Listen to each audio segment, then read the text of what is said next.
शहजाद पूनावाला जी, मेरा पहला प्रश्न आप ही से है और वो ये है कि विदेश से वापस देश लौटकर जरूर विदेश मंत्री ने प्रहार किया, लेकिन उन्होंने कोई कसर नहीं छोड़ी। वो कह रहे हैं राहुल गांधी की विश्वसनीयता पर सवाल है। वो कह रहे हैं कि राहुल गांधी को ये आदत हो गई है। हमेशा कांग्रेस ये कहती है ना कि जब पीएम भी विदेश जाते हैं तो वो हमलावर होते हैं विपक्ष पर, कांग्रेस पर। देखिए, ऐसा है, भारतीय संस्कृति का हिस्सा तो ये है कि जब अगर अपने पिता से या परिवार से कोई शिकायत होती है तो हम पड़ोसी को जाकर शिकायत करना नहीं शुरू करते। पर कुछ लोग आदतन या फितरतन या मजबूरन इस प्रकार से हैं कि जब भारत की बड़ाई की बात होती है, चाहे वो मॉर्गन स्टैनली की रिपोर्ट है 7.2 का इन्फ्लेशन जीडीपी का ग्रोथ रेट हो, चाहे वो सबसे लोएस्ट इन्फ्लेशन रेट हो, पूरी दुनिया वाहवाही करती है भारत की, तो कुछ लोग भारत बदनामी ब्रिगेड बन जाते हैं और कहते कहते क्या कह जाते हैं, कहते हैं कि instruments of democracy BJP RSS के साथ है। मतलब भारतीय लोकतंत्र पर तब सवाल जब हिमाचल और कर्नाटका का चुनाव खुद जीतते हैं और हर रोज शाम को 6 बजे हल्ला बोल पर इसी का डंका बजाते रहते हैं। तो क्या इंस्ट्रूमेंट ऑफ डेमोक्रेसी हमारे पास था तो चुनाव कैसे जीत गए? फिर कहते हैं कि न्याय प्रणाली पर ही सवाल है क्योंकि मुझे दोषी पाया गया। बताइए, अगर उनके पवन खेड़ा को राहत मिलती है तो जुडिशरी ठीक होती है, अगर राहत नहीं मिलती है और दोषी पाए जाते हैं तो जुडिशरी पर सवाल खड़े करते हैं। और करते करते भारत के संस्कृति को भी नहीं बख्शते, अरे सेंगोल से भी आपत्ति दर्ज करते हैं और दंडवत प्रणाम पर भी सवाल खड़े करते हैं। कम से कम हमारे साथ संजय निरुपम जी है।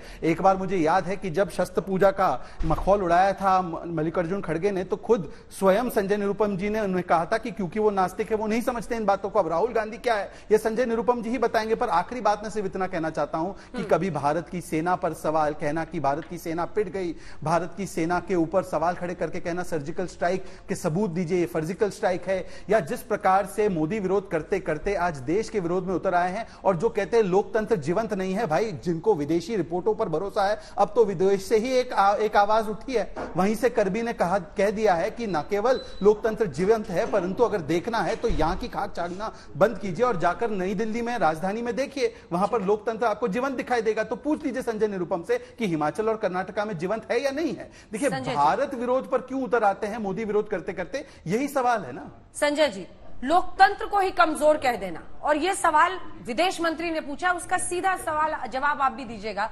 वो कह रहे हैं फिर कई राज्यों में जो ऑपोजिशन की पार्टी, कांग्रेस पार्टी जीती अभी 2 राज्यों में, वो कैसे जीतती है अगर लोकतंत्र, इलेक्शन कमीशन सब बीजेपी की जेब में है?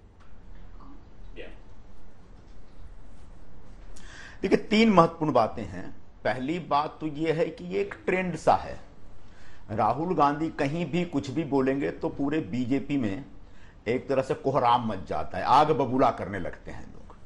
तो विदेश में बोले या देश में बोले, पूरी भारतीय जनता पार्टी, कांग्रेस के कार्यकर्ता, कांग्रेस के नेताओं से ज्यादा बीजेपी के नेता और कार्यकर्ता राहुल गांधी के भाषणों को सुनते हैं और उनके बाद उनके बयानों को तोड़ मरोड़ करके पेश करते हैं जस्ट राहुल गांधी को बदनाम करने के लिए। ये एक पक्ष है। हाँ, विदेशी धरती पे बोलना चाहिए कि नहीं बोलना चाहिए, वो तो हमने जयशंकर जी का बयान केप टाउन में ही सुन लिया था कि मैं आता हूं इंडिया और बताता हूं इनको।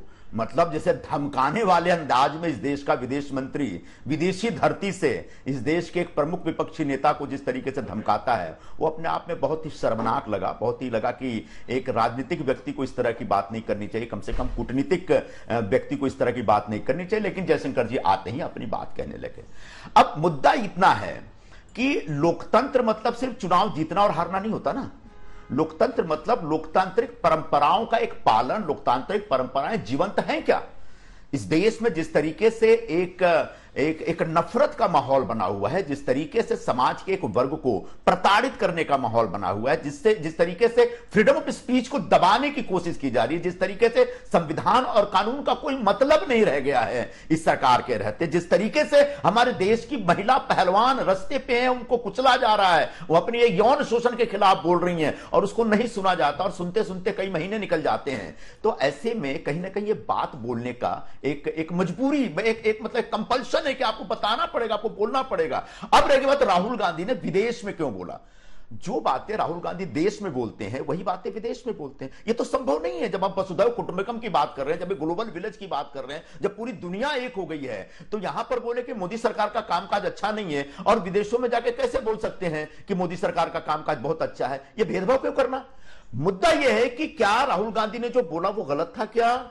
इस पर भारतीय जनता पार्टी कुछ नहीं बोल रही है। राहुल गांधी का जो स्टेटमेंट था, चाहे मोदी सरकार के बारे में, मोदी जी के अपने कामकाज के बारे में, या लोकतांत्रिक परंपराओं के पालन के बारे में, जो भी बातें राहुल गांधी जी ने अमेरिका में कही है, चाहे स्टैनफोर्ड की सबक की मीटिंगों में कही, या फिर रूजवेल्ट हाउस में कही, या फिर जो नेशनल जो प्रेस क्लब है उसमें जाकर कही, या फिर एक पब्लिक मीटिंग में सारी बातें कही, वो सारी बातें कहीं ना कहीं हिंदुस्तान में जो कुछ हो रहा है वो रिफ्लेक्ट होंगी। अच्छा, आज पहली बार नहीं हुआ है, प्रधानमंत्री जी ने पूरी दुनिया में जाकर के पिछली सरकारों को कितना कोसा है। तब जयशंकर कहां थे?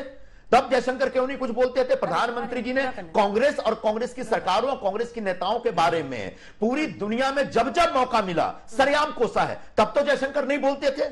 अब रह गई बात राहुल गांधी की विश्वसनीयता।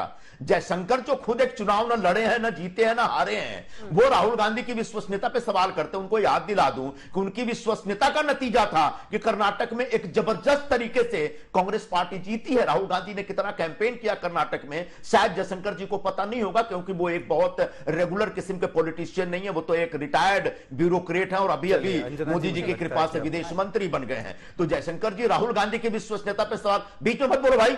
राहुल गांधी जी की विश्वसनीयता पर सवाल पूछने के बजाय कहीं ना कहीं जयशंकर जी को अपने आस्तीन में झांकना चाहिए, अपनी कमीज में झांकना चाहिए, अपनी हैसियत समझना चाहिए। और अगर जयशंकर जी को अपनी हैसियत का अंदाज नहीं है तो विपक्ष के एक इतने बड़े नेता के बारे में यह कहना कि इनकी आदत सी हो गई है, यह सरासर आपत्तिजनक है।